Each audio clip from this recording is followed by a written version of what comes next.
Grass is the best cover on any lake where it grows, but most anglers waste time in the wrong spots with the wrong baits. Today, Chris Johnston breaks it down. The key types of grass, how to find the fish, and 1 to 3 baits that catch them every season. All right. Well, Chris, welcome to the show. I really appreciate you coming on. I mean, you have absolutely blasted in the last few years, like historic proportions. You back-to-back Angler of the Year on bass, plus you have a second and 2/3 in the last couple of years. You've made a check in 73 out of 76 Bassmaster events, and you have like 23 top 10s in those 77 events. That's like 30% of the time you're top 10. So, I mean, congrats. You were absolutely killing them. And, you know, a lot of guys think of you as a smallmouth fisherman. I know you're good at that. But, man, when I think of you, I think grass fisherman. And that's what I want to talk about today. I mean, I think it's something that you're obviously really good at. So let's dive into grass fishing. I mean, that's something that kind of what you started bass fishing in, right? Yeah, thanks for having me on the show, first of all, Tom. But yeah, when we talk grass fishing and I get to go largemouth fishing, it kind of excites me. I'm not gonna lie. Like smallmouth fishing obviously is really taken off up north in the summer. It's kind of dominant.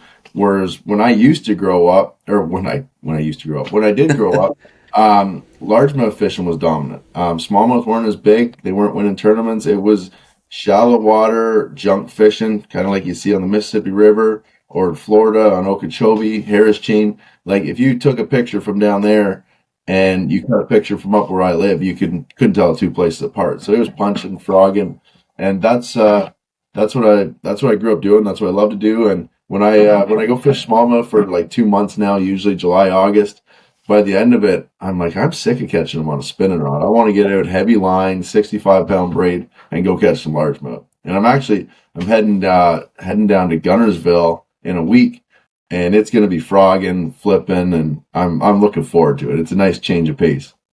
Yeah, it's just old school and one of those that is in that big line and just pulling them on a short line. It's hard to beat that. Oh yeah, there's nothing like it. Having that braid kind of zing through the guides, and it's just fun. It's a nice change of pace, and like I said, I get sick of 6-8 pound tests, like kind of just waiting for them to come in 3 minutes, and I want to crack one. Yeah. So it's probably one of my favorite ways to fish, to be honest. Yeah, and it's obviously, I mean, I can recall, I mean, you've won on the Harris Chain, you've almost won on Okeechobee in the grass. Every time we were at the Potomac, Champlain, I mean, obviously you've caught really well in the grass. So when you think of grass fishing, what's kind of the season that you think of, or is it something like, man, I can catch them all seasons in grass, or is there a particular one that's kind of your favorite to grass fish? So when it comes to seasons and grass fishing, I don't think there is a best season for it. Pre-spawn, one of my favorite times to catch them in grass, it's usually a winding bait. That's my chatterbait, vibrating jig, a rattle trap. That's a lot of fun. Cold water. Sometimes I'll throw in a jerkbait, and usually fishing like hydrilla, edge of milfoil, that sort of thing. And that's when you get some of those giant pre-spawn fish where you don't catch them the rest of the year. So like some of your biggest weights. So for example, I'm going to Gunnersville. My first term of the year is February, and it's going to be old school fishing. It's no live scope, and I will be throwing a vibrating jig and a lipless crankbait 90% of the time. And that's grass fishing. It's going to be some dead milfoil. It's going to be hydrilla. And if I see like some matted vegetation, and I don't even really like telling people this, but like on Gunnersville, if there's a mat and it's cold weather, but that sun is up, well, that sun heats up that mat, and those fish will go under that mat for the heat. And there may not be much of it, but if you find a small little isolated place, that's where I'm going to bring out a 3/4 ounce weight, whatever I need to get through that mat. And you can get some big ones that way too. So there's always grass fish to be caught. It just depends on the time of the year, really. It could be spawning. They may be spawning in pockets of grass. And then summer fishing, you might get that cheese mat. And I love punching and frogging that stuff. And obviously that goes right through to the fall. So basically what you're saying is if there's grass in a lake, it doesn't matter if it's dead of winter, heat of the summer, any time of the year, you're going to spend a good amount of practice time just checking it.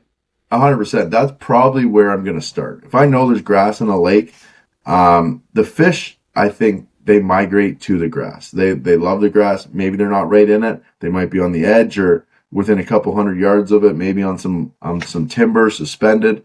But they like living around grass. Almost feel like they can smell it. So if the grass burns off in one area of the lake, they know and they migrate to that next clump of grass. And like on Toledo Bend, I think I was fishing there 2 years ago. I was scoping most of them, but the best spots where I was scoping, there were some on the edge of grass, but then out 200 yards, there was standing timber in like 30, 40 feet.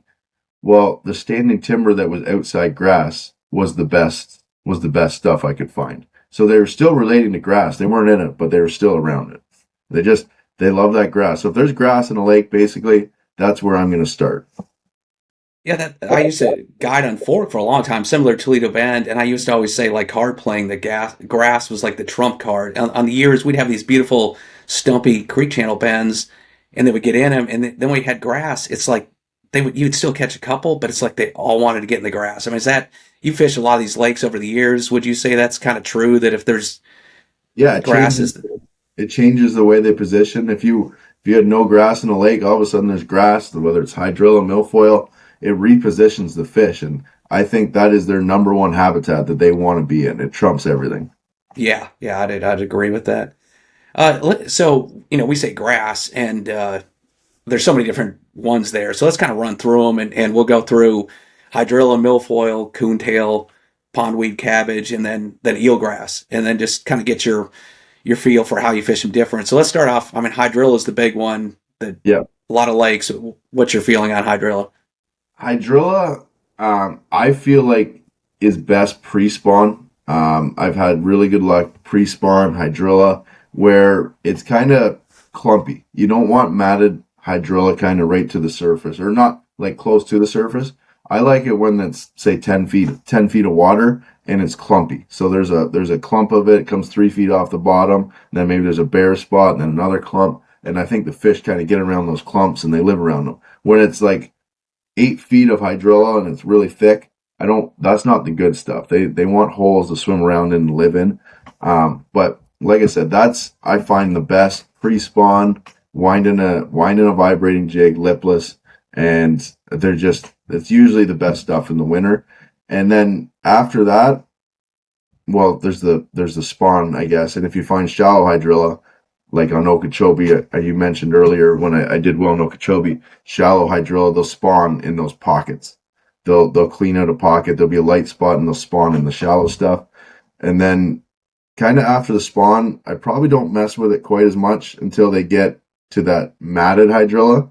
And once it mats on the surface, then it turns into that green or yellow snot. And that's when it burns out underneath. And then that's the money, when you can find that stuff. So yeah, you can fish it all year, I guess. So it's one of the best pieces of grass in the country.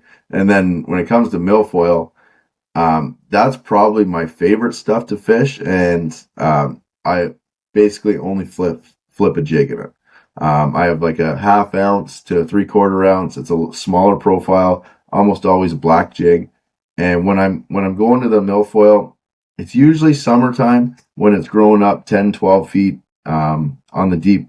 I'll get on the deeper edge, and I'm flipping into the milfoil. And in the milfoil, there's usually pockets.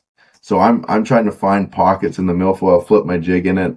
And when you're doing that, you're not just trying to flip to the middle of the pocket or the close edge. I'm always flipping to the back of the pocket, so I get the most out of my cast. I let it sink down, and instead of just kind of hopping it up and down, kind of playing, I'm always shaking it when I'm hopping it.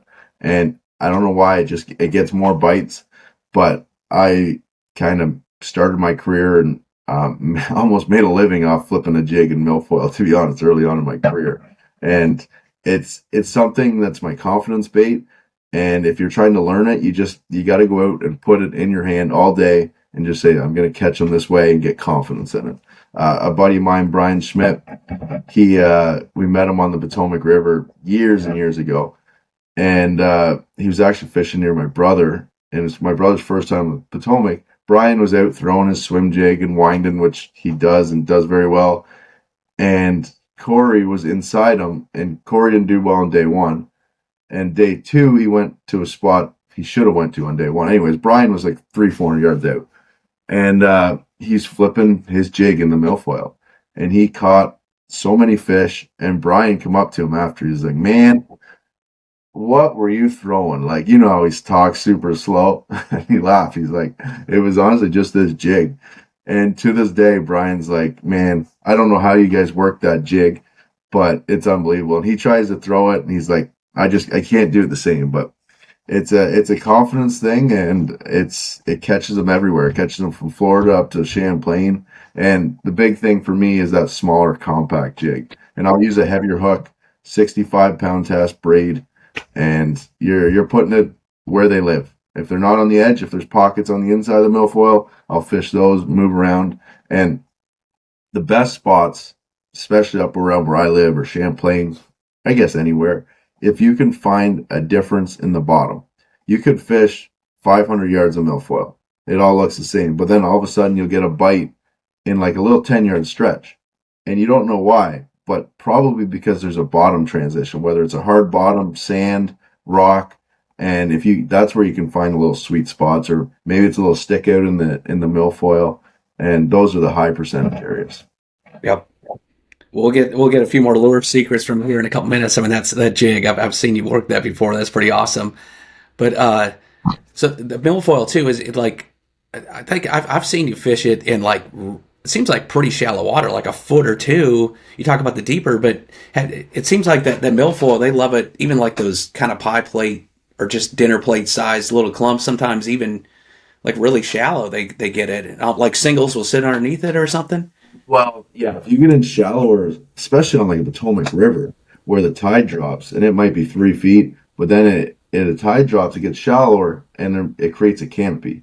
Mm-hmm. And those bass will literally sit under the canopies of that milfoil. Or if it's on a whatever, Gunnersville, somewhere that's got grass, Chickamauga, and even if it's 1-2 feet of water in milfoil, but it's got a canopy over it and something they can sit under in the shade, they'll get right in that stuff. And when you get that shallow, you can kind of flip a jig in it, but it's a little harder because with that shallow water, they're a lot spookier. So that's when you might get a frog or something where you can bomb it way out and get yourself away from the boat. Okay. And then pondweed or cabbage, depending where you're at. I mean, you kind of grew up, that's the upper Midwest and in Canada, a lot of the natural lakes. How's that compared to the southern, the milfoil and the hydrilla?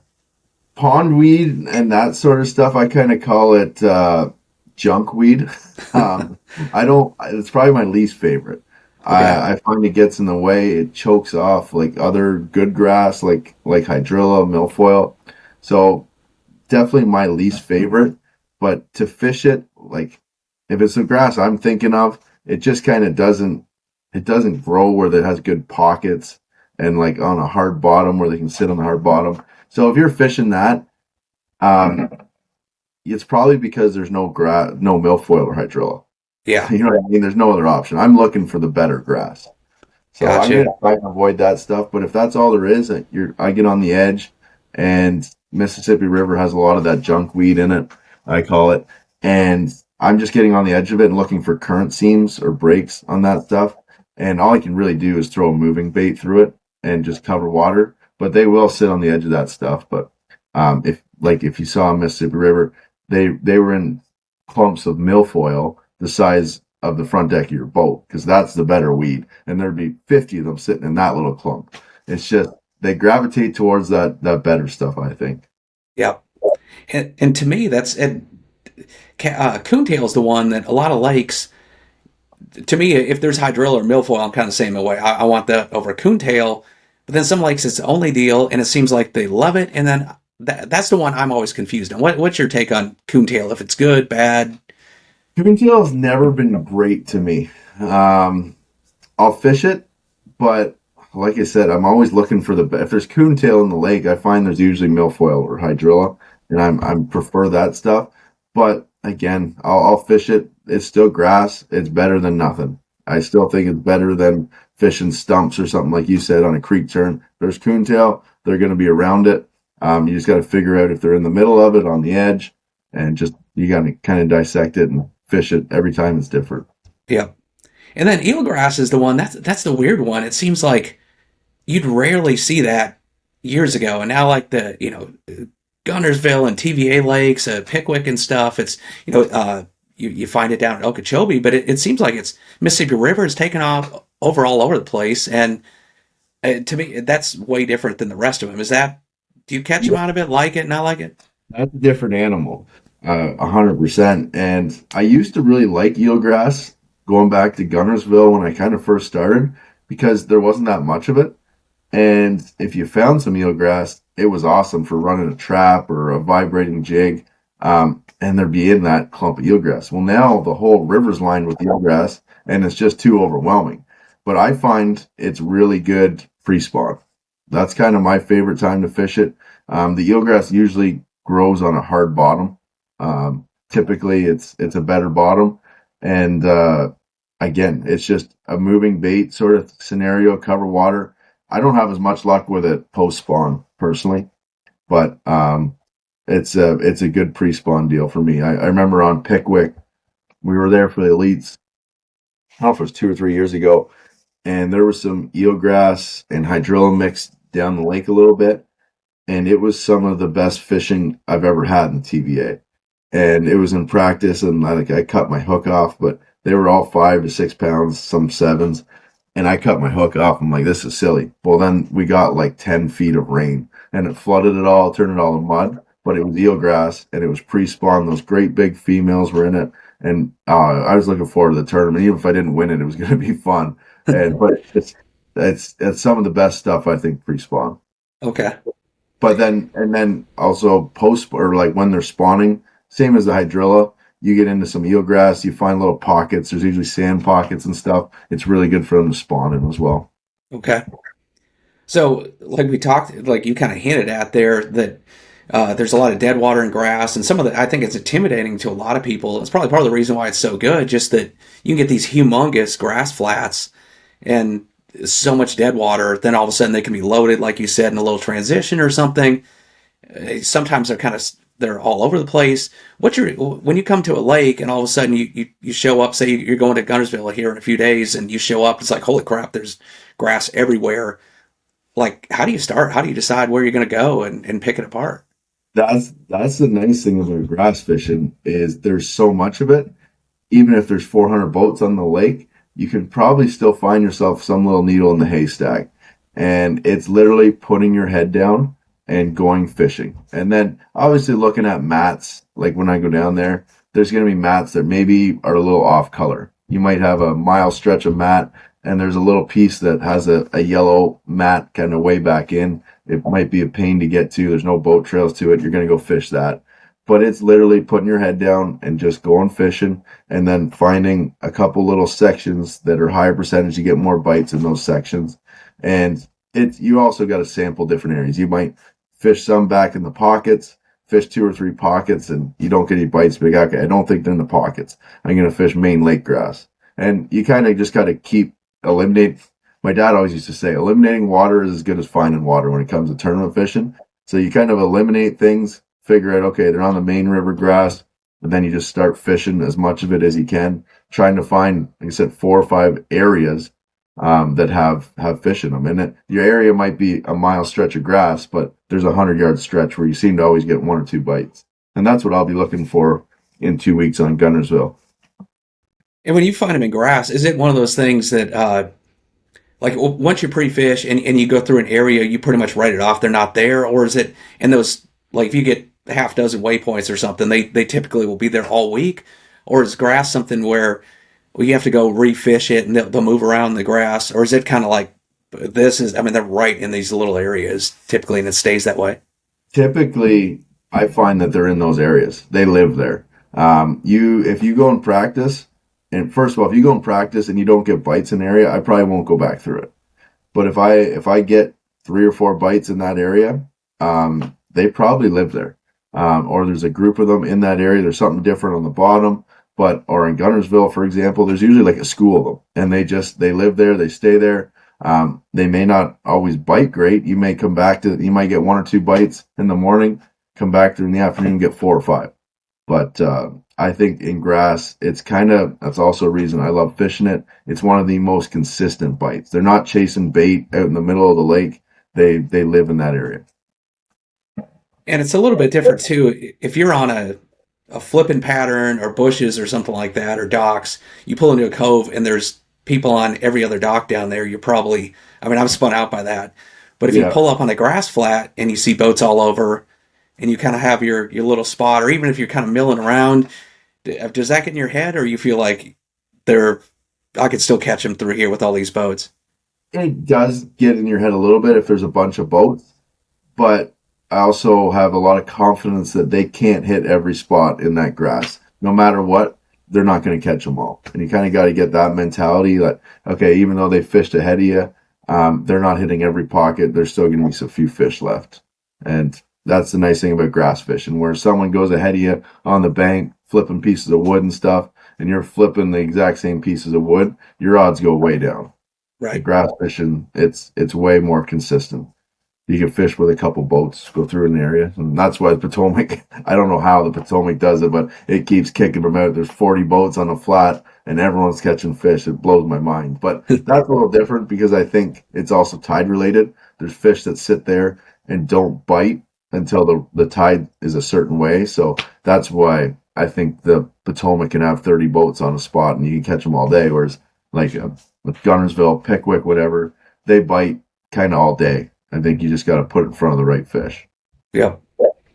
And you kind of hit on baits a little bit, but it sounds like obviously bladed jig and jig are your go-tos. Are those the two that you're almost always going to? And frog a little bit you talk about, but I mean, is that pretty much what you're using, or are you? Basically, Is there other players? pre-spawn, I'd probably have three baits on the deck of my boat. I'm going to have a vibrating jig, lipless crank, and probably a jerkbait if it's cold water. And Okay. that's when I'm fishing, usually some dead milfoil, hydrilla. Those are kind of my go-tos. You can take them anywhere in the country and just have confidence in those baits that if you're not getting bit, it's probably because you're not around fish. So you got to find them. And then later on in the season, obviously there's spawn. You can kind of catch them on a little bit of everything. But a big bait in the spawn, like on Okeechobee, Harris chain, is a speed worm to change it up. You can catch them on a bladed jig or that stuff. But when it gets a little slower, I always take a speed worm, whether it's a Magnum speed worm or just a regular size one, and you're putting a light weight on it. You're throwing it across these big grass flats, kind of letting it sink to bottom, and you're basically just slowly reeling it, and it's going up and down over the clumps. And when it goes down in a hole, you might land on a bed, and those fish are grabbing it, or you get some pre-spawn ones that grab it. So that's a really good bait. And then obviously post-spawn, the same bait's probably more so a vibrating jig. The water's getting warmer, and that speed worm.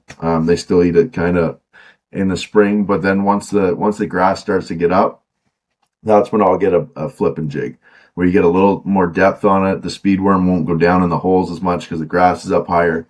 And that's when I like catching them, is flipping a jig, letting it go to bottom, hopping in that pocket, and then no bites, give it like 3 hops, go to the next one. And that's kind of my main go-to. Obviously when the grass tops out, that's when you're going to your punching bait. A half ounce, maybe up to 2 ounce weight if it's really thick. But when it comes to picking a weight, I want to use the lightest weight possible I can when I'm punching, but I also don't want it being hung up on the surface. So there's kind of a happy medium. I want to be able to flip, and then my bait goes through every time.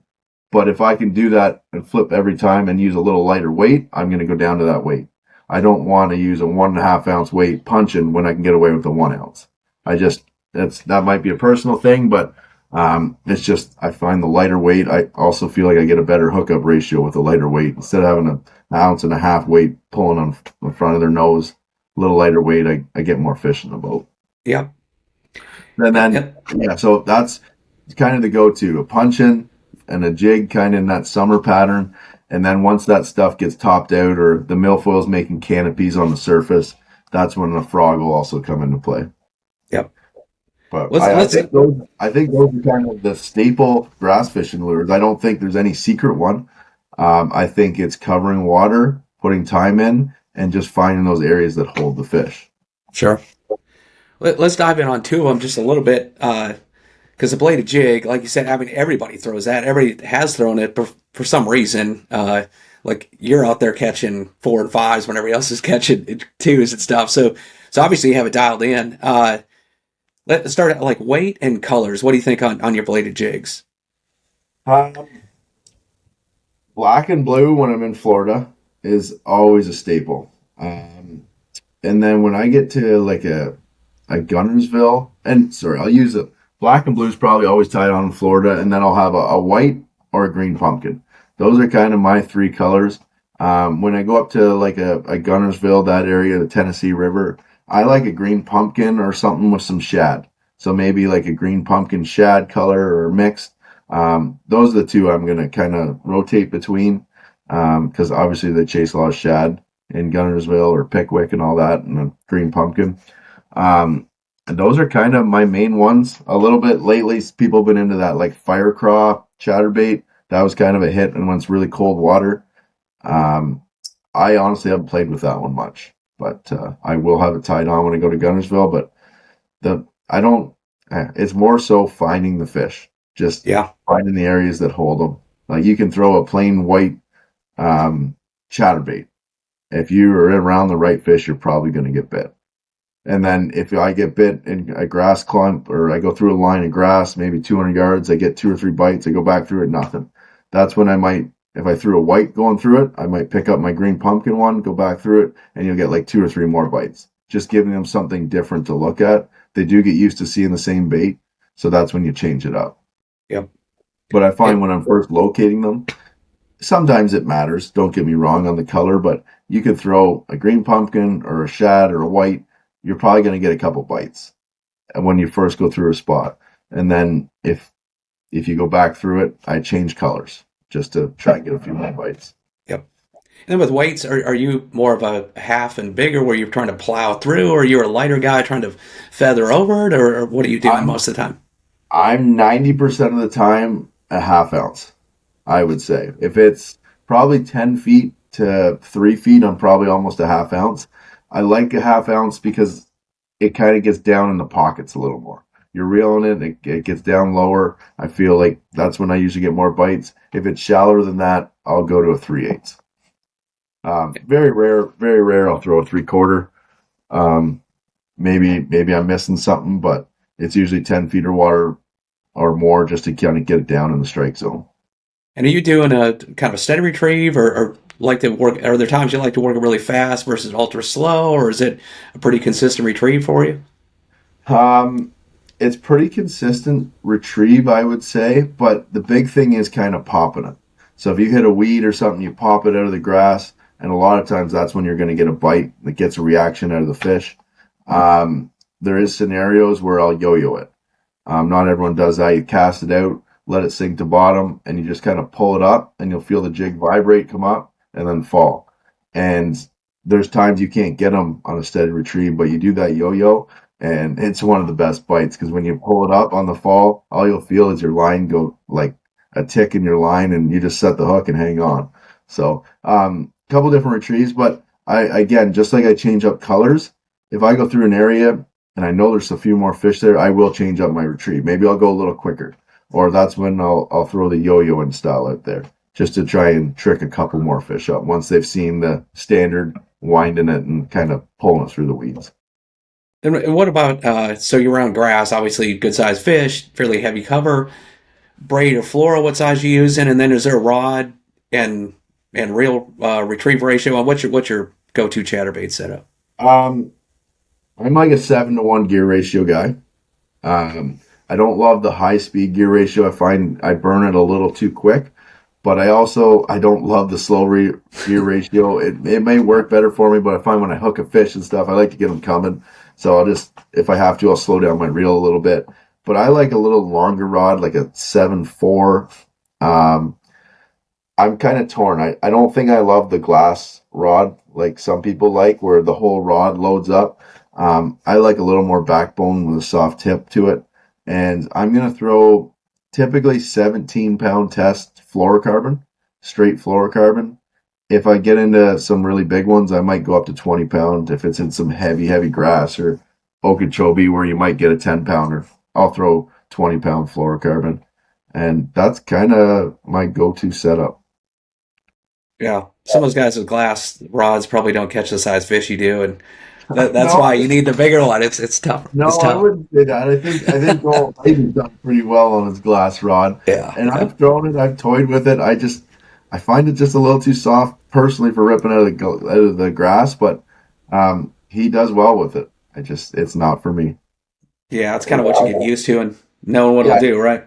and I think a big part of that for not losing fish is with that glass rod. It allows them to eat it a little longer, and I think get it a little deeper before you rip it and set the hook. I think that's part of it. If you use too stiff of a rod, you're kind of pulling it out of the fish's mouth. Gotcha. Then what about the jig? Curious. Let's dive in on that just a little bit. Curious. You've obviously you talked about it. You caught a lot of fish on it. Why do you throw that? I think most people would as soon as they see matted grass, jig's a little harder to work through it, less forgiving on bites. You can miss them. Why do you go with the jig versus say just punching a light Texas rig? So the jig is a different profile. It's imitating a crawfish. Like on the Potomac, when I've done well there a few times, I'm flipping that jig and I look in my live well, it's full of craws. They've spit them up everywhere. And it's just well, look at what everyone's catching them on today. They're using fuzzy dice, fuzzy baits, things with tentacles everywhere. Well, look at what a jig has. It's kind of the original tentacle bait, and they just like it. When I throw that jig in and I can kind of shake it, that jig is literally like kind of vibrating all the tentacles, and then you got a trailer on it. It just looks better than a Texas rig that goes in and it's a single worm or with two little flappers on it. It's just a better profile, if you ask me, and it gets bigger fish. So walk us through it. So walk us through the cast. Put it in there, you pitch it in, and then so you let it go to the bottom, and what do you do from there then? It's honestly hard to explain. Literally throw it in, you let it go to bottom, and instead of just kind of lifting it up, letting it go down, I don't feel like you get many bites. So I'll flip it in, go to bottom, and then I kind of like shake it up like that with my rod kind of like vibrating up. And when it's doing that, the jig is like pulsating up through the water. And then I let it go to bottom, and I'll shake it up again. And I do that probably 3 times in the hole. If I don't get a bite, I'll flip to the next hole. So it's also a very efficient way. You're not letting it sit there and soak. You're just covering a bunch of water. And maybe you miss the odd fish because you didn't let it soak. But your odds are better if you hit more holes and get the higher percentage fish that are more likely to bite. And you can cover a lot of water in milfoil doing that technique. And the bites then how often you get an initial drop, or when you're shaking it, what's the bite feel like? Is it just heavier, or the thump, or what are you getting? Well, that depends on the day. If they're fitting it on the fall, that's when it's really good. Like you throw it in, it goes through the weeds, and all of a sudden you just feel a dong, and then you load up and you crack them. They don't matter what you're throwing down there probably on that day because they're eating it on the fall. But when you throw it in and you're shaking it up, a lot of times they're hitting on the fall or when it hits the bottom, and you don't necessarily feel the bite, but you go to hop it again and it's just mush. It's loaded up, and you set the hook and see what you got. So those are kind of the two things. But again, sometimes you'll hop it up, and on the fall you'll feel that tick, and that's when I feel like they're biting it pretty good. And it kind of makes me want to go fishing thinking about it. To be honest, I haven't thrown that little jig in a while. It hasn't worked around here in the last couple of years. It's good because our milfoil has actually changed. We used to have 10, 14 foot of milfoil, good pockets. It would grow on rock piles. Well, now a lot of those spots, I don't even know what the weed's called, but it's almost like a Christmas tree weed, and it's grown up and it's choked off all the pockets. So that fishing hasn't been as good for us lately, but I know if I went to like Champlain or somewhere like that, it would still be really good right now. And then another technique while we're on it with that jig, and the Potomac River comes to mind, when the milfoil goes and creates a canopy over the surface. So it's not that thick cottage, the cheese mats. It's just milfoil with a little canopy. I'll throw the jig through that canopy a lot. And it's not a lot of shade, but the fish will actually sit under that canopy. And it's just, it's a good spot to flip your jig, basically. High percentage area. And you said half ounce jig, is that right? You typically use? Yeah. Half ounce to three quarters is kind of the two weights. Probably 6 feet or less. I'm using that half. If it goes if I'm in thick grass or any deeper, I'll use that 3/4.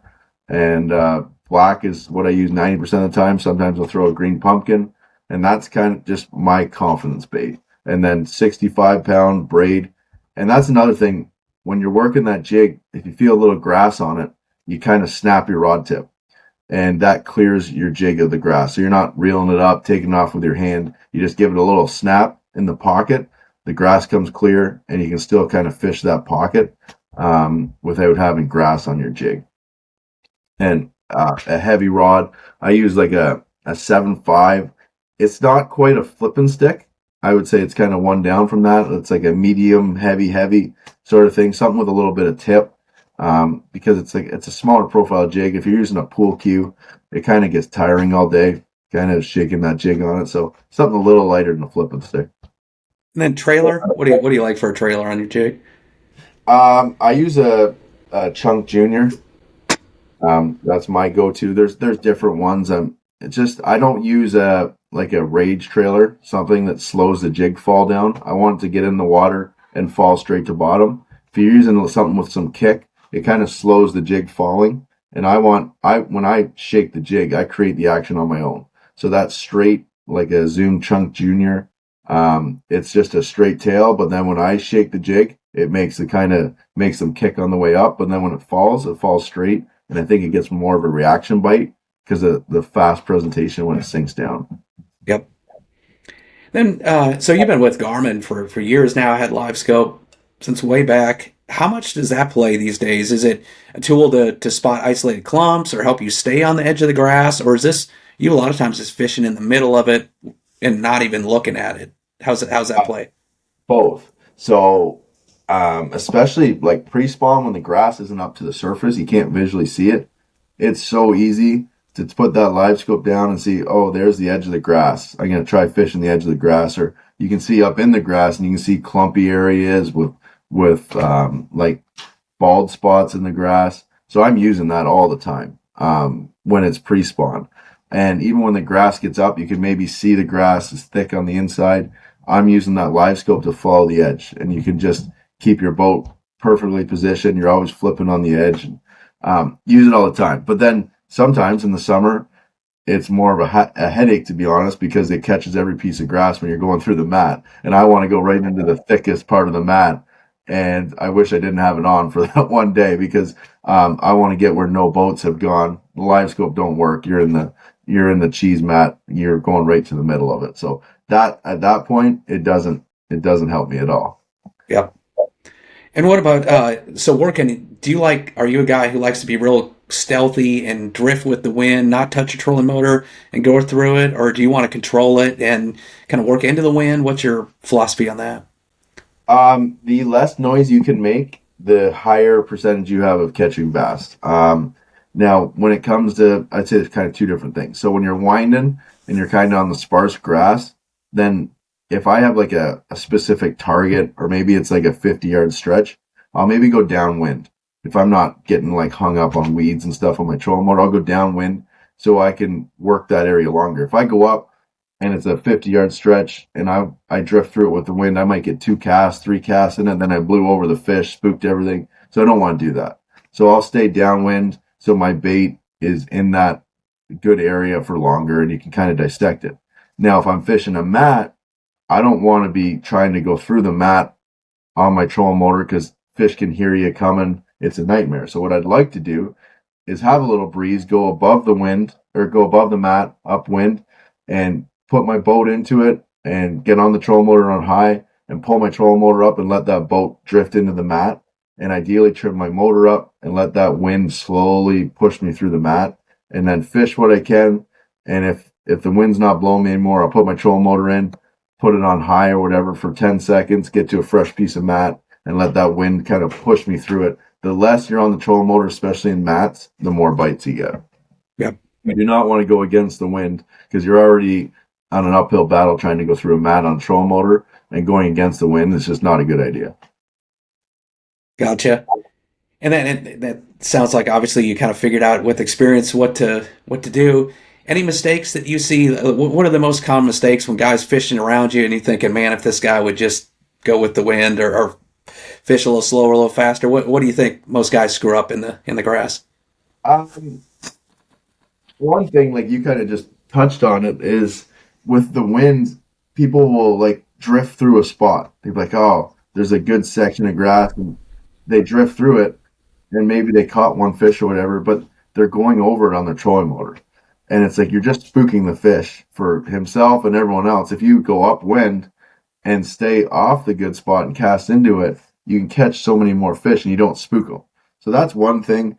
When I see people flipping a jig, I see them wanting to cast way out, or like if you're getting like past 10, 15 yards of flipping with your jig, you're actually casting too far and you can't present the bait properly because just because of the angle it's on, when you pull it, it's going into the weeds. Whereas when I'm flipping a jig, I'm only making 10, 15 yard flips. I'm letting it sink down in the middle on the edge of the pocket. And when I'm shaking my jig, I'm keeping it in that pocket. But if you make long casts, you can't keep your jig in the pocket while you're presenting it. And you don't get many bites doing that. You get hung up in the grass. You almost have to watch a video on it. And it's just short flips and you get a better presentation. Same with mat fishing. People that make really long casts, your bait doesn't go through the mat properly. You kind of get hung up on the top. There's a happy medium. You want to get it away from the boat, but you also don't want to get too far because you can't present your bait right. Yep. And then lastly, what wind and mud and stuff. What do you think? What are the favorable conditions and what's like the deal breakers? Like, say this, I don't want to fish it. Mud is a big thing that I don't want to fish. If you are fishing a lake that's typically clear or has that green Tennessee River color, and all of a sudden mud blows in, I'm out of there. Like I might give it a few casts, but it happened to me on Pickwick. I was telling you earlier, it was that perfect Tennessee River color water with current, and all of a sudden mud blew through. Those fish are probably still there, or they went, I don't know, to a current seam or whatever, but they don't bite. They're not used to the mud. So they may bite in 2 weeks if it's still muddy because they don't have another option. But if that water just changes, I don't like it. So I'm out of there. In regards to wind can definitely be your friend, especially when you're winding a bait. It's going to get them more aggressive. As long as it's fishable, a little wind is never going to hurt you. It's going to make them bite better. And then, I don't know what else. Like sun and overcast, is that you just fish it differently, or you think one makes them actually bite better, or they sit higher, or how do you take brightness into account? I don't necessarily fish it different when I'm winding, especially that pre-spawn. I think they live in that grass and they're going to bite, but if it's sunny and maybe there's a little mat, then they might slide under a mat or a little bit of cover on that flat. But definitely when you're punching, I've been to places where you don't get a bite when it's overcast or raining, and then all of a sudden it's sunny and the fish just go under those mats, and it's like it's a different lake. The sun comes up for an hour and all of a sudden you go punching and they're there. So definitely a key is sun for fishing mats. Yep. Man, that's an awesome breakdown. I want to go out and go grass fishing. It's pretty easy talking to you to see why you're catching them so good. You're definitely dialed, Chris. If people want to follow along and follow along on social media and stuff, what's the best place to follow you? Instagram, Facebook, where are you at? Yeah, Instagram and Facebook are kind of my two main things, and I'm not the best social media person, but I'm trying to keep the sponsors happy.